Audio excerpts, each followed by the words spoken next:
नमस्कार दोस्तों हम में से कई लोग जो किसी मुकाम पे पहुंच गए हैं और आज हम मुड़ के हम पीछे देखते हैं अपने अगर, तो हम देखते हैं कि हमारे संगी साथी बहुत से ऐसे लोग, उसमें से कहीं जो ऐसे लोग थे जो बहुत इंटेलिजेंट थे, जो पढ़ाई में हमेशा मार्क्स में अव्वल आते थे, जो हमेशा टॉपर्स रहते थे और हर सब्जेक्ट के ऊपर टॉपर्स रह के स्कूल में हमेशा टॉपर रहते थे। और कुछ ऐसे थे जो बड़ा कैजुअली पढ़ाई करते थे और जनरली लेते थे सब बातों को, और एक एवरेज स्टूडेंट हुआ करते थे।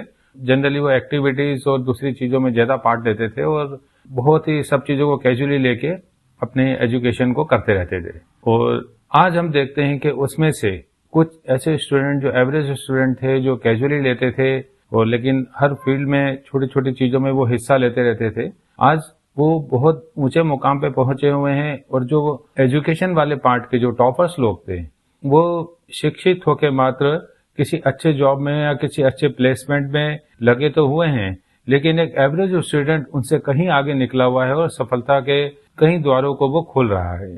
तो क्या हम इस बात को माने कि एक ज्यादा इंटेलिजेंट और आईक्यू वाला आदमी सफल नहीं होता है और एक एवरेज स्टूडेंट सफल होता है? तो इस बारे में हम चर्चा करते हैं कि ऐसा क्यों है। दोस्तों, हार्वर्ड और दूसरे यूनिवर्सिटीज के रिसर्च ये दिखाती है कि आईक्यू वाले लोग जनरली एकेडमिक में बस बेस्ट होते हैं। डॉक्टर्स, इंजीनियर, साइंटिस्ट, ये सब मोस्टली हाई आईक्यू वाले होते हैं। पर क्या दुनिया में सबसे ज्यादा पैसा सिर्फ इन्हीं लोगों ने कमाया है? Example, Elon Musk, Steve Jobs, Mark Zuckerberg, Bill Gate सब कॉलेज ड्रॉपर थे, बट उनकी क्रिएटिविटी और उनके डिसीजन मेकिंग स्किल्स ने उनको दुनिया के टॉप लीडर्स बना दिया है। तो दोस्तों, साइंस की कुछ रिसर्च कहती हैं आदमी की सफलता केवल उसके इंटेलिजेंट होने पे नहीं, बल्कि उसके इमोशनल इंटेलिजेंट होने पे, जिसको हम ईक्यू कहेंगे, इमोशनल इंटेलिजेंसी के ऊपर डिपेंड करेगा कि वो कितना सफल होगा या कितना आगे बढ़ेगा। लोगों से कैसे बात करता है, लोगों से कैसे अपने दिल की बात समझा पाता है, लोगों की बात समझ पाता है, उनसे कैसे कम्युनिकेट करता है, अपने फ्रेंड्स के साथ, अपने परिवार के साथ, अपने बिजनेस अपॉर्चुनिटीज में आए हुए देने वाले लोगों के साथ में कि कितनी बातों की उसकी वैल्यूज रखता है, कितनी बात को मनवा पाता है और कितनी इंटेलिजेंसी से अपनी इन सब चीजों को वो हैंडल कर सकता है अपने बातचीत, अपने व्यवहार से और अपने एक इमोशनल इंटेलिजेंसी के साथ में, जिनसे वो उनकी भावनाओं को भी समझे, उनके अनुभवों को भी समझे और उनको साथ लेते हुए अपने वो चले। और ऐसे लोग जो होते हैं आने वाले समय में किसी कंपनी के सीईओज बन जाते हैं, पॉलिटिशियंस बन जाते हैं, बड़े बड़े स्पीकर्स बन जाते हैं और इनके आगे जाने के मार्ग हमेशा खुले रहते हैं और लोग इनका दिल से स्वागत करते हैं आगे बढ़ने के लिए और साथ चलने के लिए। और जबकि दूसरी तरफ बहुत इंटेलिजेंट लोग जो बुक्स के स्मार्ट्स होते हैं, किताबों के स्मार्ट्स होते हैं, वो लोग अपने एक मुकाम पे पहुंचते हैं, डॉक्टर्स में, इंजीनियर्स में या साइंटिस्ट वगैरह भी बन सकते हैं।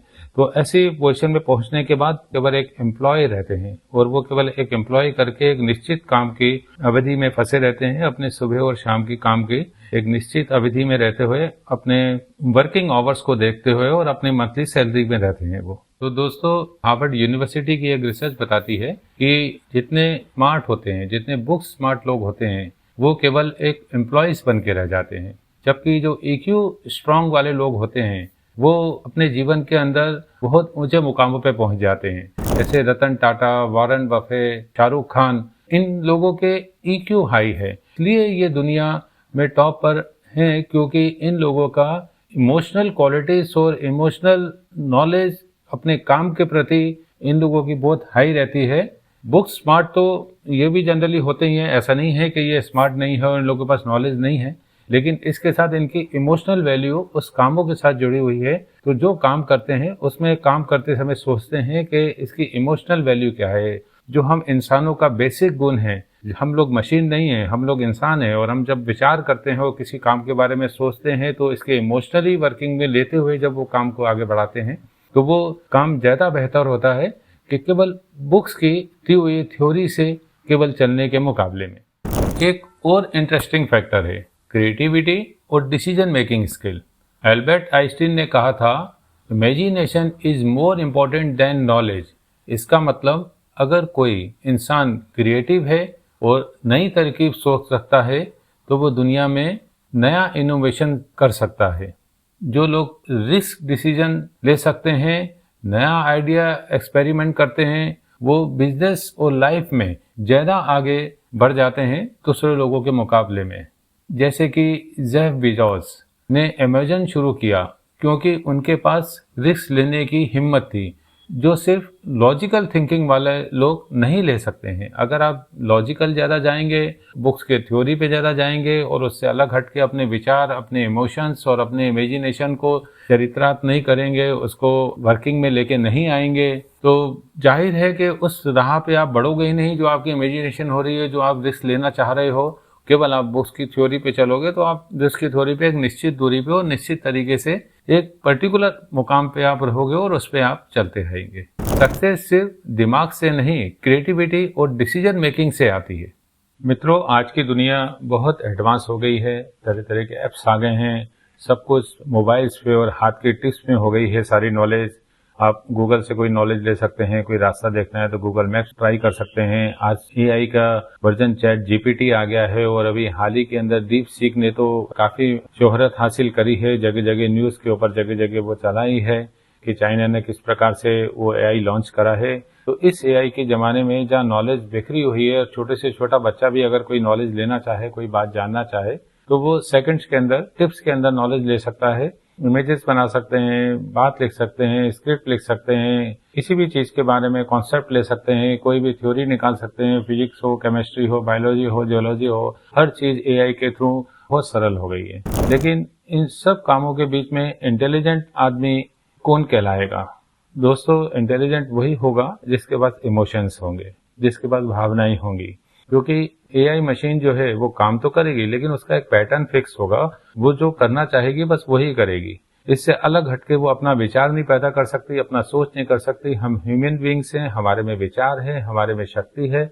हम उन विचारों के द्वारा, उन शक्तियों के द्वारा, अपने इमोशंस के द्वारा किसी बात को समझ सकते हैं। किसी बच्चे को अगर दूध पिलाया जा रहा है तो मशीन बताएगी कि 4 चम्मच पिला दो, लेकिन हम इमोशनली बच्चे को समझ सकते हैं कि नहीं, अभी ये समय ठीक नहीं है, या उसका चेहरा और एक्सप्रेशन ठीक नहीं है, या उसका डाइजेशन ठीक नहीं लग रहा है। तो हम देख सकते हैं, सुन सकते हैं, समझ सकते हैं और वैसा ही हम उसको फूड अपना दे सकते हैं। इसी प्रकार से कई और काम हैं, ऑफिस के काम होते हैं, कर्मचारियों के काम होते हैं, घर के काम होते हैं, दोस्तों के काम होते हैं। हम उनके इमोशन, उनकी भावनाएं और उनकी चीजें को देख के वैसे ही हम चल सकते हैं और वैसे ही हम उनसे बात भी कर सकते हैं। तो मित्रों, आने वाले समय में एआई का बहुत बड़ा पार्ट रहेगा, मशीनरी का बहुत बड़ा पार्ट रहेगा। नॉलेज दुनिया में बिखरी हुई है, लेकिन याद रखिएगा, इमोशन, भावनाएं, इंसान की जो बुद्धि और विचार और जो इसकी क्रिएटिविटी दिमाग में दी गई है और जो इसकी इमेजिनेशन की पावर है, वो ज्यादा इंपॉर्टेंट रहेगी। तो प्रश्न ये उठेगा कि उस मशीन से काम करवाना कैसे? अगर किसी एआई से कुछ बनवाना है तो उसको क्वेश्चन देना क्या है कि वो उसका आंसर आपको उस ढंग से दे पाए। तो जितना अच्छा क्वेश्चन बनेगा उतना अच्छा वो मशीन आपको आंसर दे पाएगी। तो क्वेश्चन के लिए आपके पास फीलिंग्स होनी चाहिए, कॉमन सेंस होना चाहिए और आपकी पर्सनल इंटेलिजेंसी होनी चाहिए। तो फिर जीत जो है वो आपकी इमोशनल नॉलेज वाले की होगी, ना कि एआई की। अगर आपको सक्सेस चाहिए तो सिर्फ इंटेलिजेंट होने से कुछ नहीं होगा, आपको इमोशनली स्ट्रॉन्ग, क्रिएटिव और डिसीजन मेकर बनना पड़ेगा। एक फॉर्मूला बताया जा सकता है, 60% emotional intelligent EQ, 30% creativity and decision making, 10% IQ knowledge. तो दोस्तों, आप बताओ, आप सिर्फ स्मार्ट बनना चाहते हैं या सक्सेसफुल भी? तो मित्रों, आने वाला कल जो भविष्य है इस देश का, इस दुनिया का, ह्यूमन बींग्स का, तो सबसे जरूरी उसके अंदर इमोशनल नॉलेज और इमोशनल फीलिंग्स बहुत इंपॉर्टेंस रखेंगी, क्रिएटिविटी इंपॉर्टेंट रखेगी, साथ में नॉलेज तो अपनी जगह हर जगह वैल्यू रखती ही है।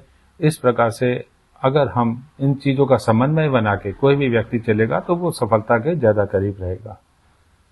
तो आपको ये वीडियो पसंद आया हो तो उसको शेयर करें, लाइक करें, सब्सक्राइब करें। नमस्कार, फिर मिलते हैं।